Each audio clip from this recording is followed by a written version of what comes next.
कि गांव गूंद में जोगी बाबा बादशाह जी दंगल कमेटी द्वारा दंगल का आयोजन किया गया, जिसमें हरियाणा और हिमाचल से आई महिला पहलवानों ने भी अपना दम खूब दिखाया। महिला पहलवानों ने कहा कि महिलाओं को भी आगे आने का मौका मिले तो वो किसी भी क्षेत्र में पीछे नहीं रहेंगी।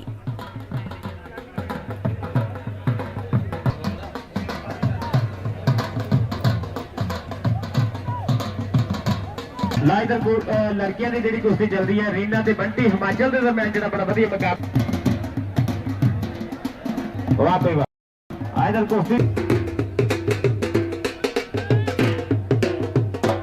कुश्ती प्रेरित के लिए दंगल मूवी आई तो इससे प्रेरित है यह कि लड़कियों को आगे बढ़ावा मिलना चाहिए।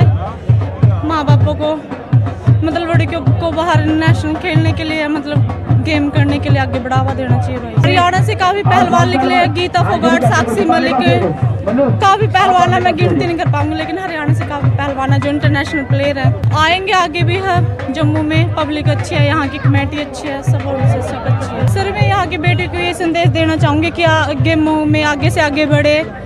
जो यहाँ की प्रथा है घूंघट के मतलब गेमों में पढ़ाई में सबसे आगे रहना चाहिए लेडीज को। आज साढ़े ग्रां गूंद दे विच बड़ा पिछले 22-23 साल का लगातार ये लोग ग्रां दे विच छिंज अखाड़े का आयोजन हर साल करते हैं। बड़ी अच्छी गल है अगर छिंज जैसे मेले जिहड़े ग्राएं दे विच लगन, जिहदे च नौजवान जिहड़े वो अपने हष्ट पुष्ट बनन, अच्छे सेहतवान बनन, अपनी सेहत का ख्याल रखन।